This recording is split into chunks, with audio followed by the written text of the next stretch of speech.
अब चलिए आपको काठमांडू ले चलते हैं। नेपाल की राजधानी में सोशल मीडिया प्लेटफॉर्म्स ब्लॉक करने के फैसले के विरोध में प्रदर्शन में कम से कम 13 लोगों की मौत और कई घायल हुए। नेपाल के प्रधानमंत्री शर्मा ओली ने सोशल मीडिया बैन के खिलाफ हिंसक प्रदर्शन के बाद इस्तीफा दे दिया। नेपाल जल रहा है और देश ने गृह युद्ध के बाद से ऐसी हिंसा नहीं देखी है। भ्रष्टाचार के खिलाफ एक साधारण विरोध के रूप में शुरू हुआ आंदोलन एक भयानक दुःस्वप्न में तब बदल गया जब नेपाली पुलिस अधिकारियों ने बिना किसी दया के गोलियां चला दी और कुछ ही मिनटों में 19 लोगों की जान ले ली। उन पीड़ितों में से कुछ तो मुश्किल से किशोर थे, कुछ अभी भी स्कूल की यूनिफॉर्म में थे। उनका एकमात्र अपराध बस घर जाने की कोशिश करना था। यह सिर्फ पुलिस की हिंसा नहीं थी, यह एक नरसंहार था और अब नेपाल सरकार को दिखाने वाला था कि असली नरक कैसा होता है। इसके बाद जो हुआ वह विरोध कम और शिकार ज्यादा लग रहा था। नेताओं को एक एक करके शिकार किया गया, उनके महलों, उनके दफ्तरों को आग लगा दी गई। सबसे ताकतवर प्रधानमंत्री, राष्ट्रपति और वरिष्ठ मंत्रियों को उनके परिवारों सहित काठमांडू से निकालकर गुप्त स्थानों पर भेज दिया गया। कुछ लोग इतने भाग्यशाली नहीं थे। सड़कों पर पकड़े मंत्रियों को सैकड़ों नेपाली बच्चों ने घसीटा, दौड़ाया और पीटा। जनरल जी किशोर, वही लोग जिन्होंने एक नए नेपाल के वादे सुनकर बचपन बिताया जो कभी पूरा नहीं हुआ। तो आखिर हो क्या रहा है? नेपाल के युवा, किशोर, कॉलेज के बच्चे अपनी जान जोखिम में डालकर अपने शहरों को आग के हवाले क्यों कर रहे हैं? सरकार ने एक हफ्ते के लिए सोशल मीडिया बैन किया, इसलिए ये सब हो रहा है, या इसके पीछे कोई गहरी वजह है जो मुख्यधारा मीडिया आपसे छुपा रही है? सच कहूं, कोई सिर्फ इंस्टाग्राम न चला पाने पर संसद में आग नहीं लगाता। सोशल मीडिया बैन बस एक चिंगारी था। हाँ, लेकिन बारूद का ढेर तो सालों से भरता आ रहा था। और ये विस्फोट सिर्फ ऐप्स के बारे में नहीं है, ये भ्रष्टाचार, भाई भतीजावाद और एक पूरी पीढ़ी के बारे में है जिसे लगता है कि उसका भविष्य उससे छीन लिया गया है। नेपाल की राजनीतिक व्यवस्था शुरू से ही भ्रष्टाचार में डूबी थी। इस बार लोगों को हद तक पहुंचाने वाले राजनेता नहीं बल्कि उनके अभिजात वर्ग के बेटे बेटियां थे। सोशल मीडिया पर लग्जरी कारों का दिखावा करना, भव्य पार्टियों में शान दिखाना, यूरोप और दुबई से तस्वीरें पोस्ट करना और उस तरह की दौलत दिखाना जिसका कोई आम नेपाली कभी सपना भी नहीं देख सकता। वो घमंडी दिखावा किसी थप्पड़ की तरह महसूस हुआ। आम परिवार 2 वक्त की रोटी को तरस रहे थे, वहीं माता पिता ने बच्चों को विदेश भेजने के लिए जमीन बेच दी या कर्ज लिया। उन्हें देखना पड़ा कि उनके टैक्स दूसरों की शैंपेन जैसी जिंदगी पर खर्च हो रहे हैं।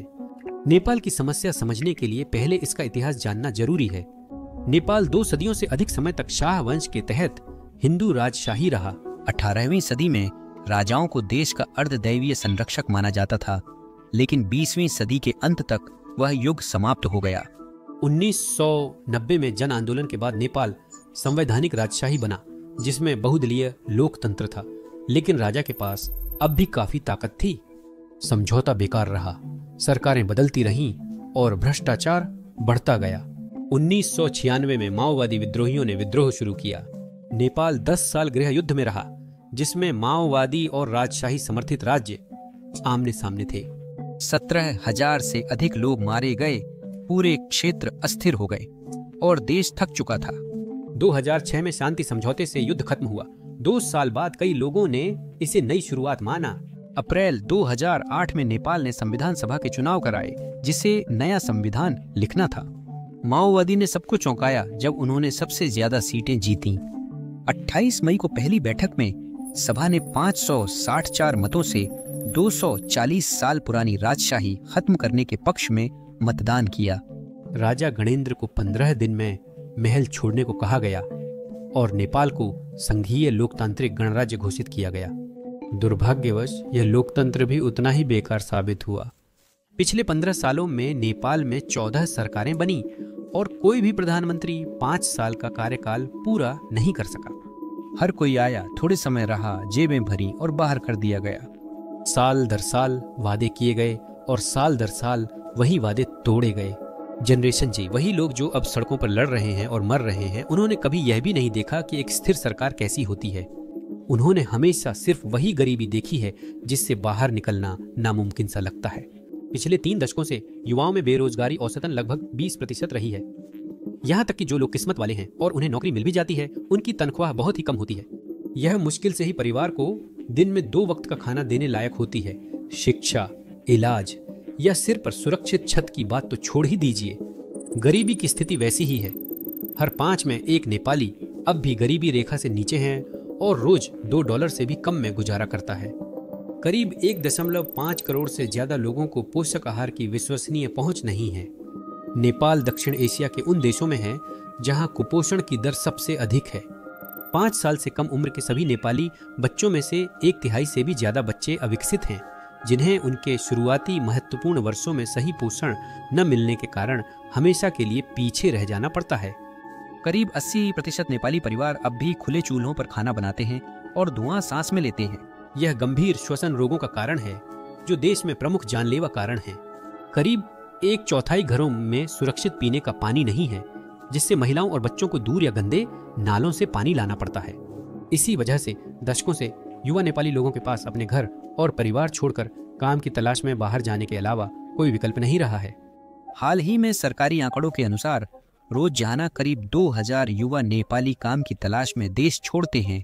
किसी भी गांव में जाइए, वहां ज्यादातर बुजुर्ग और बच्चे मिलेंगे, क्योंकि कामकाजी लोग खाड़ी देशों मलेशिया या भारत में कमाई के लिए बाहर गए हैं। अगर इसे समझें तो नेपाल की कुल आबादी का लगभग 10 से 15% यानी करीब 40 लाख सबसे युवा, ताकतवर और सक्षम नागरिक विदेशों में रहकर काम कर रहे हैं। वे परिवार चलाने को घर पैसे भेजते हैं। दुर्भाग्य से गरीबी से निकलने के बाद भी नेपाली मजदूर खतरनाक काम करने को मजबूर होते हैं। उन्हें समय पर वेतन नहीं मिलता और वे भीड़-भाड़, अस्वच्छ कमरों में रहते हैं। 2011 से 2020 के बीच कतर में लगभग 1600 नेपाली प्रवासी मजदूरों की मौत हो गई, जो ऐसे स्टेडियम और बुनियादी ढांचे बना रहे थे जिनका उन्हें खुद कोई लाभ नहीं मिलता। फिर भी इन खतरों के बावजूद बाहर जाना मजबूरी है, कोई विकल्प नहीं। मजदूरों की भारी कुर्बानी से भेजी गई थोड़ी थोड़ी कमाई सचमुच नेपाल की अर्थव्यवस्था को संभाले हुए है। अब रेमिटेंस राष्ट्रीय जीडीपी का करीब 1/3 है, जो विश्व में सबसे ज्यादा अनुपातों में है। विदेशी कमाई के बिना नेपाल की कमजोर अर्थव्यवस्था ढह जाएगी। सोशल मीडिया बैन विरोध का मुख्य कारण नहीं था, लेकिन इसका भावनात्मक असर था। लाखों नेपाली परिवार विदेश में अपने प्रियजनों से जुड़े रहने को व्हाट्सएप और फेसबुक पर निर्भर थे। इन्हीं ऐप्स से गांव की मां दुबई में काम कर रहे बेटे का चेहरा देख पाती थी। काठमांडू में बच्चे मलेशिया के अस्पताल में नाइट शिफ्ट करने वाले पिता की आवाज सुन सकते थे। तो जब नेपाली सरकार ने अचानक 26 प्रमुख सोशल मीडिया ऐप्स को बंद कर दिया, तो उन्होंने सिर्फ ऑनलाइन बातचीत ही नहीं रोकी, बल्कि रातों रात लाखों कीमती रिश्तों को तोड़ दिया। यह एक अनावश्यक घाव था जो नेपाल ने खुद को सबसे बुरे समय में दिया। लेकिन असलियत में प्रतिबंध से बहुत पहले ही तनाव बढ़ रहा था। कुछ हफ्ते पहले नेपो किड्स नाम की एक कहानी नेपाली सोशल मीडिया पर छा गई थी। नेपो बेबी शब्द आमतौर पर हॉलीवुड सितारों के उन बच्चों के लिए इस्तेमाल होता है जिन्हें आसानी से सफलता मिल जाती है। यह उसी का नेपाली संस्करण था। यह जेन जेड के लिए पहली असली चिंगारी थी, क्योंकि कोई गरीब, बेरोजगार और बिना भविष्य के चुप नहीं रह सकता। और फिर वे अपने ही उम्र के बच्चों को लंदन या दुबई में लग्जरी कारों में घूमते हुए, पार्टी करते हुए और हजारों लाखों खर्च करते हुए देखते हैं। ये बच्चों के लिए जेब खर्च जैसा था, ना नौकरी थी ना बिजनेस। उनकी शान और शौकत भरी जिंदगी को सही ठहराने का कोई जायज तरीका नहीं था। टैक्स पेयर्स का पैसा चुपचाप उनके माता पिता के पदों से उनकी जेबों में जा रहा था। उदाहरण के लिए श्रृंखला कटिवाड़ा को लें। 2008 में उन्होंने मिस नेपाल का ताज पहना और मिस वर्ल्ड में देश का प्रतिनिधित्व किया। उस समय मीडिया ने श्रृंखला के बारे में एक कहानी बहुत सोच समझकर बनाई थी, जिसमें उन्हें एक छोटे शहर की लड़की के रूप में दिखाया गया था, जो साधारण शुरुआत से उठकर आगे बढ़ी थी। प्रेरित, दृढ़ निश्चय और मेहनती, योग्यता और दृढ़ता की मिसाल। उन्हें ऐसी पड़ोस की लड़की दिखाया गया जिससे लोग जुड़ सकें, जिसने अपनी इच्छा शक्ति से सफलता पाई और दूसरी नेपाली लड़कियों की आदर्श बनी। उन शानदार कहानियों में श्रृंखला का पारिवारिक बैकग्राउंड आसानी से छुपा लिया गया। श्रृंखला के पिता भरुत कटिवाड़ा वरिष्ठ राजनेता हैं, जो सांसद और नेपाल के स्वास्थ्य व जनसंख्या मंत्री रह चुके हैं। उनकी मां Manu Sigdel Katiwada CPN UML party और बागमती प्रांतीय संसद में पदों पर रही हैं। इसका मतलब यह नहीं कि श्रृंखला ने मेहनत नहीं की या उनकी उपलब्धियां असली नहीं थीं। वह आर्किटेक्ट हैं, हार्वर्ड से पढ़े हैं और वैश्विक मंच पर शानदार प्रदर्शन किया है। लेकिन आप नहीं झुठला सकते कि राजनीतिक परिवार में पैसे, नेटवर्क और प्रभाव के कारण आपके लिए दरवाजे आसानी से खुलते हैं। सबसे बदनाम उदाहरण सौगत टापा का था, जो राजनेता बिंदु कुमार टापा के बेटे थे। एक वायरल वीडियो में उसे लग्जरी ब्रांड्स के डिब्बों से शानदार क्रिसमस ट्री बनाते दिखाया गया, गुच्ची, लुई वीटन आदि। अगर उसके पिता महीने में $1000 से कम कमाते हैं तो बेटा महंगी चीजें कैसे खरीद सकता है? जनरेशन Z के लिए यह साबित हुआ कि उनके टैक्स दूसरों के खिलौनों पर खर्च हो रहे हैं। ऐसी दर्जनों मिलती जुलती घटनाएं सामने आने के साथ हर नया खुलासा इन विरोध प्रदर्शनों को और भी ज्यादा व्यक्तिगत बना देता है और यह मायने नहीं रखता था कि कोई किस पार्टी से है। जनरेशन Z ने किसी को नहीं बख्शा। उन्होंने नेताओं की पोल खोली, दिखाया कि देश तकलीफ में था। तब एक अमीर वर्ग और उनके बच्चे शाही जिंदगी जी रहे थे। अगस्त के अंत तक ऑनलाइन युवाओं की सक्रियता बढ़ी और इसे सड़कों पर लाने की चर्चा होने लगी। ये युवा अपना भविष्य और देश भ्रष्ट नेताओं व उनके बच्चों से वापस लेना चाहते थे। कितना सुविधाजनक है ना? जैसे ही नेपो किड्स अभियान ऑनलाइन तेजी से फैल रहा था, सरकार ने फैसला किया कि अब सोशल मीडिया को नियंत्रित करने का समय आ गया है। 28 अगस्त 2025 को संचार और सूचना प्रौद्योगिकी मंत्रालय ने आदेश दिया कि सभी सोशल मीडिया प्लेटफॉर्म्स को 7 दिन में नेपाली अधिकारियों के साथ पंजीकरण कराना होगा, नहीं तो वे बंद कर दिए जाएंगे। इसका मतलब था एक स्थानीय कार्यालय खोलना, कर्मचारियों की नियुक्ति करना, एक शिकायत अधिकारी नियुक्त करना और नेपाली कानून के तहत डेटा सौंपने के लिए सहमत होना। यह अनुरोध नहीं, धमकी थी। 1 हफ्ते में करो, नहीं तो गायब हो जाओ। अधिकारियों ने कहा कि यह जवाबदेही और फर्जी खातों, घृणा भाषण, धोखाधड़ी रोकने के लिए है और अगर ईमानदारी से कहें तो वे यह सब पूरी तरह से बना नहीं रहे थे। सुप्रीम कोर्ट ने हाल ही में सरकार से सोशल मीडिया पर गलत सूचना रोकने के लिए नियंत्रण बढ़ाने को कहा, लेकिन इसे लागू करने का समय और उनकी सख्ती ने कई संदेह खड़े कर दिए। जैसी उम्मीद थी, अधिकतर बड़ी टेक कंपनियां इतने कम समय में पंजीकरण नहीं कर पाईं। मेरा मतलब है, 1 हफ्ते में स्थानीय कार्यालय और नौकरशाही स्थापित करना ये आसान नहीं है। अगर आपको लगे कि सरकार आपके खिलाफ है, सिर्फ कुछ ही समय पर मान गए, जैसे टिकटॉक जिसने असल में कई महीने पहले ही रजिस्ट्रेशन कर लिया था, और कुछ छोटे ऐप्स जैसे वाइबर, बाकी सब वे समय सीमा चूके, इसलिए सरकार ने वादे अनुसार उन्हें बंद कर दिया। 4 सितंबर को नेपाल ने 26 बड़े सोशल मीडिया और मैसेजिंग प्लेटफॉर्म्स पर बैन लगाया। इसमें लगभग हर वह ऐप शामिल था जिसे युवा नेपाली रोजाना इस्तेमाल करते हैं। Facebook, Instagram, WhatsApp, YouTube, X, पहले Twitter, Reddit, LinkedIn, Snapchat, Signal, Discord, Pinterest, Telegram, आप जो भी नाम लें शायद वह सूची में था। यहाँ तक कि क्लब हाउस और टम्बलर जैसे कम प्रसिद्ध ऐप्स भी ब्लॉक हुए थे। रातों रात ऑनलाइन संचार लगभग पूरी तरह बंद हो गया। इंटरनेट सेवा प्रदाताओं को तुरंत एक्सेस बंद करने का आदेश मिला। गुस्सा तुरंत भड़क उठा। भ्रष्टाचार से नाराज युवाओं को ये उन्हें चुप कराने की कोशिश लगी। नेपो किड्स पोस्ट्स के हफ्तों बाद यह समय काफी सुविधाजनक लगा। सरकार ने असल में अपनी ही जनरेशन जेड के खिलाफ जंग का ऐलान कर दिया था, तो बच्चों ने तय किया कि अब लड़ाई स्क्रीन से निकलकर सड़कों पर लड़ी जाएगी। सरकार की सबसे बड़ी गलती थी कि उसने सभी सोशल मीडिया प्लेटफॉर्म बंद नहीं किए।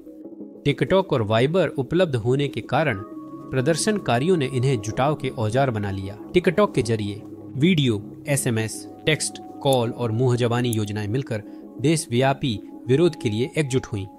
आयोजकों ने, जो छात्र और युवा पेशेवरों का नेटवर्क थे, इसे सिर्फ JNG प्रदर्शन बताया।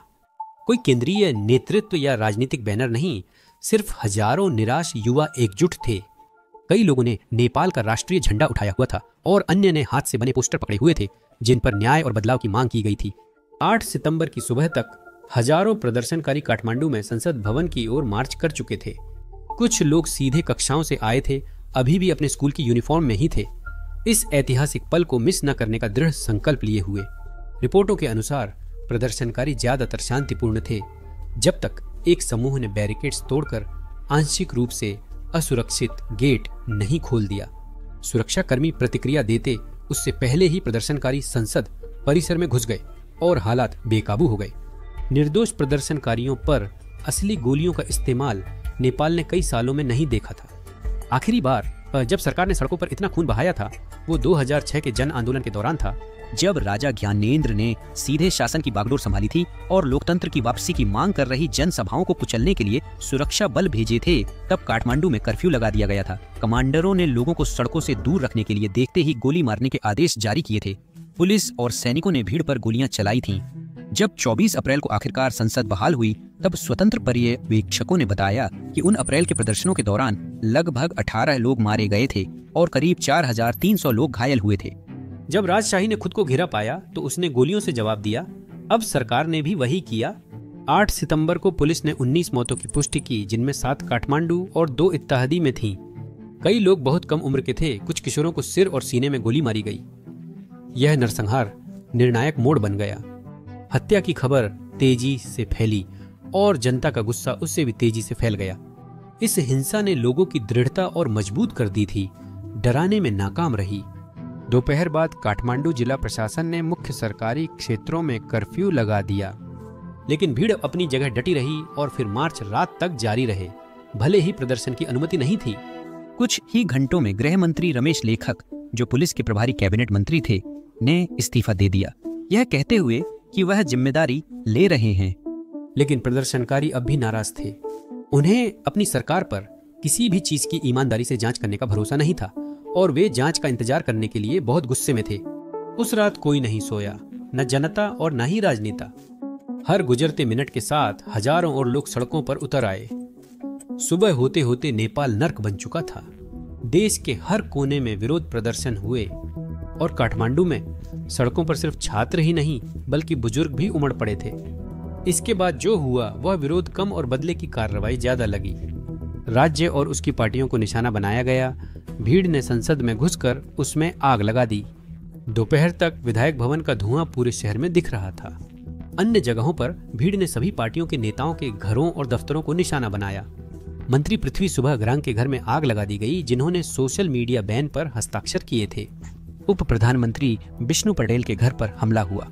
नेपाली कांग्रेस मुख्यालय में आग लगा दी गई और प्रदर्शनकारियों ने पूर्व प्रधानमंत्री शेर बहादुर के घर पर धावा बोल दिया। उनके लिए वह शासक वर्ग से अलग नहीं थे। उस समय उनकी पत्नी विदेश मंत्री के रूप में कार्य कर रही थी और दोनों को एक भ्रष्ट शक्ति जोड़ी के रूप में देखा जाता था। बाद में उनके घर पर हमले का वीडियो सामने आया। शेर बहादुर ने अपनी कमीज खून से लाल कर ली थी जब दोनों एक खेत में सिमटकर एयरलिफ्ट किए जाने का इंतजार कर रहे थे। यहाँ तक कि नौकरशाहों को भी नहीं बख्शा गया। केंद्रीय बैंक के गवर्नर के घर को तहस नहस कर दिया गया। अगर आप शासक वर्ग का हिस्सा थे तो भीड़ आपको वहां से हटाना चाहती थी। भाग जाओ, उन्होंने चिल्लाया, जैसे मंत्रियों ने किया। भागने की बात करें तो एक वायरल क्लिप में आर्मी हेलीकॉप्टर उस घर के ऊपर मंडराता दिखा जहां कुछ मंत्री व उनके परिवार फंसे थे। हेलीकॉप्टर भीड़ में नहीं उतर सका तो उसने रस्सी की स्लिंग नीचे फेंकी। कैमरे पर दिखता है कि 2-3 लोग एक ही रस्सी से लटके हैं जब हेलीकॉप्टर उड़ रहा है। उनके चेहरों का डर असली था, पर जो हेलीकॉप्टर तक नहीं पहुंचे उनके लिए दया नहीं थी। भीड़ ने सड़कों पर पकड़े मंत्रियों को घसीटा, पीटा और अपमानित किया। 9 सितंबर के अंत तक पूरी सरकारी सत्ता ढह चुकी थी। संचार मंत्रालय ने सोशल मीडिया प्रतिबंध हटाने की घोषणा की, लेकिन तब तक देर हो चुकी थी। युवाओं ने असल और रूपक दोनों तरह से खून चख लिया था। अब वे फेसबुक की वापसी से अधिक चाहते थे। अद्भुत और खतरनाक बात यह थी कि इस आंदोलन का कोई एक नेता नहीं था। यह स्वतः स्फूर्त, बिना नेता के और पकड़ में न आने वाला था। इसे रोकना मुश्किल और ज्यादा जोखिम भरा हो गया। स्पष्ट मांग या संरचना न होने से यह आंदोलन कमजोर पड़ सकता था या अवसरवादी लोग इसे अपने स्वार्थ के लिए हाईजैक कर सकते थे। फिर भी एक बात से इनकार नहीं किया जा सकता था। जनरल जेड ने अपनी बात साबित कर दी थी। वे देश की जड़ों तक उसे हिला सकते थे। और अब सवाल यह था, आगे क्या होगा? इस स्क्रिप्ट के लिखते समय राष्ट्रपति, सेना प्रमुख और युवाओं के प्रतिनिधि अंतरिम सरकार बनाने पर चर्चा कर रहे थे। सबसे मजबूत नाम जो चर्चा में था वह था सुशीला कराकी, जो एक पूर्व मुख्य न्यायाधीश थीं और अपनी स्वतंत्रता और भ्रष्टाचार विरोधी छवि के लिए सम्मानित थीं। प्रदर्शन के नेताओं ने उन्हें एक अंतरिम प्रशासन का नेतृत्व करने के लिए प्रस्तावित किया था और अधिकांश रिपोर्टों के अनुसार उन्होंने सैद्धांतिक रूप से सहमति भी दे दी थी। काठमांडू के मेयर बालिन शाह पर भी थोड़े समय के लिए विचार किया गया था, लेकिन उन्होंने सुशीला कराकी का समर्थन करने के लिए खुद को पीछे हटा लिया। चाहे अगला कदम कोई भी उठाए, एक बात तो तय है कि नेपाल की युवा पीढ़ी ने अब अपना डर खो दिया है। उन्होंने अपनी ताकत देखी है और उन्होंने इसकी कीमत भी देखी है। 19 लोग मारे गए, सैकड़ों घायल हुए, सहपाठी और दोस्त शहीद बन गए। वो यादें दशकों तक उन्हें प्रेरित करेंगी। नेपाल की जनरेशन झेड़ ने एक हफ्ते में जो किया वो अब इतिहास बन गया है। उन्होंने एक प्रधानमंत्री को हटा दिया, संसद को आग के हवाले कर दिया और दुनिया को ध्यान देने के लिए मजबूर कर दिया। ज्यादातर युवा आंदोलनों में कुछ रियायतें या इस्तीफे मिलते हैं, लेकिन यहाँ पूरी सरकार गिरा दी गई। नेपाल सौभाग्यशाली है कि यह चीन के 1989 तियाननमेन स्क्वायर जैसे भयानक नरसंहार में नहीं बदला, जहां सैकड़ों हजारों छात्रों की हत्या हुई थी। YouTube ने अभी अभी एक हैरान कर देने वाली घोषणा की है। यह क्रिएटर्स को हर दिन $64 मिलियन का भुगतान कर रहा है। क्यों? दरअसल क्योंकि YouTube के पास पर्याप्त क्रिएटर्स नहीं हैं। इसी कारण आप होम पेज पर ऐसे वीडियो देखते हैं जिनके व्यूज 1000 से कम हैं, जैसे यह। अब जाहिर है इसका मतलब ये नहीं कि हर किसी को चैनल शुरू कर देना चाहिए। अगर आपने YouTube या बिना चेहरे वाला चैनल शुरू करने का सोचा है तो ये सबसे सही समय है। YouTube हर दिन क्रिएटर्स को करोड़ों रुपए दे रहा है और अब पहले से कहीं ज़्यादा नए छोटे चैनलों को बढ़ावा दे रहा है। मुझे यकीन है चैनल शुरू करने और बढ़ाने को लेकर आपके कई सवाल होंगे। ऐसे सवाल हमें कई बार ईमेल में मिलते हैं और इसी वजह से हमने तय किया है कि अपनी सारी YouTube सलाह एक ही YouTube वीडियो में बिल्कुल मुफ्त में दें। तो अगर आप उन लोगों में से हैं जो अपना खुद का YouTube चैनल शुरू करने में दिलचस्पी रखते हैं तो आप वह वीडियो यहीं YouTube पर देख सकते हैं। डिस्क्रिप्शन लिंक या स्क्रीन कार्ड पर क्लिक करें।